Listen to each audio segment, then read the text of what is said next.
Hello students, today we are going to start with grammar, topic number 2, models.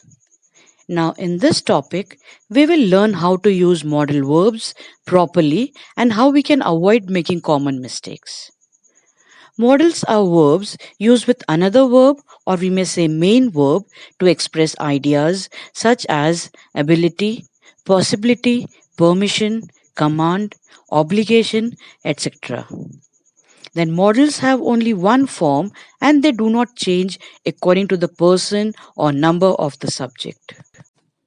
For example, I can, you can, he can, they can.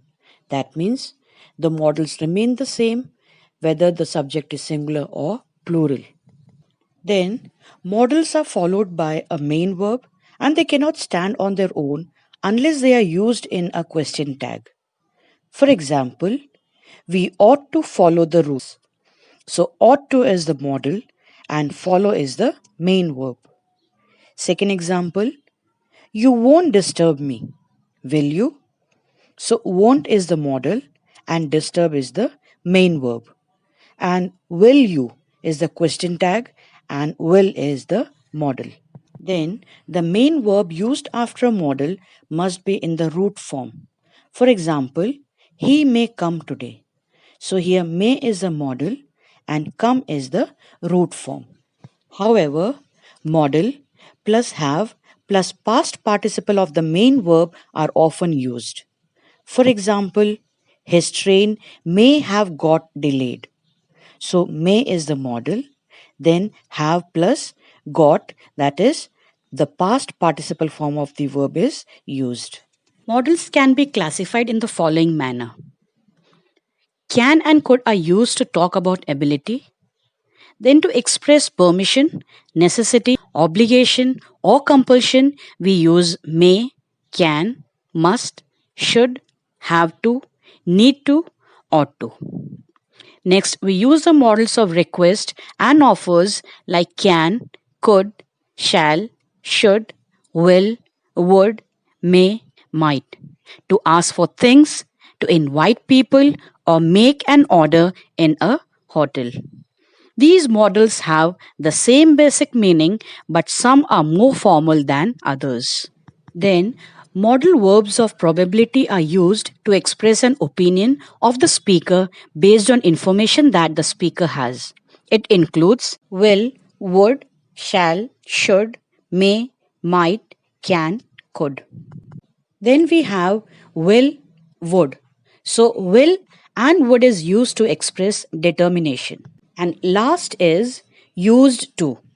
So, used to is the modal verb that can mean accustomed to or habituated to.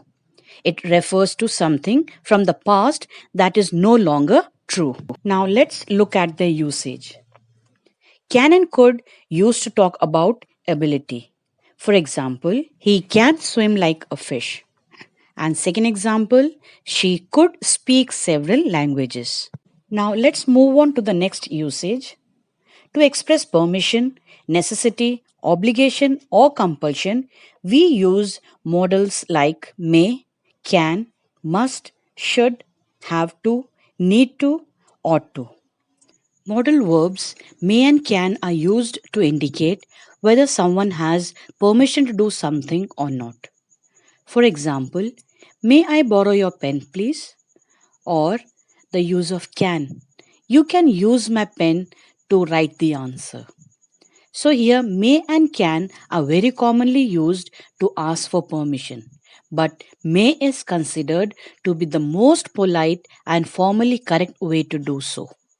We use must, should, or have to talk about obligation, things that are necessary to do or to give advice.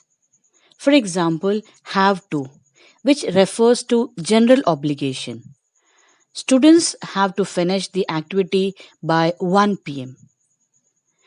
Example of must, which express strong obligation.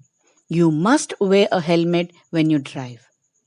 An example of should, which refers to personal obligation. I should eat more vegetables. Should and ought to have very similar meanings and can often replace each other.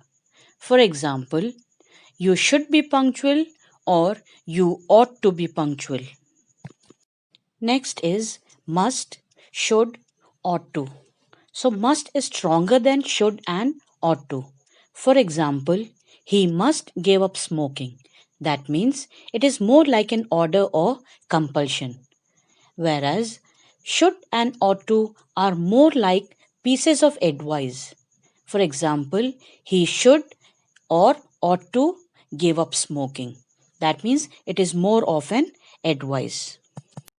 Modal verbs like must, have to, need to, in the positive and question form are used to speak about responsibilities, obligations, and important actions.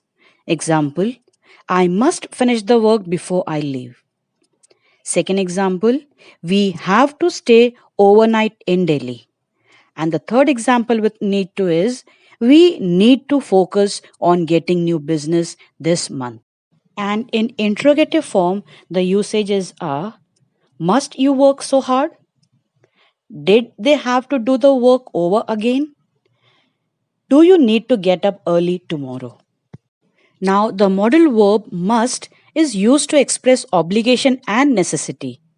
But the phrase have to is used which performs the same function of must in the past form.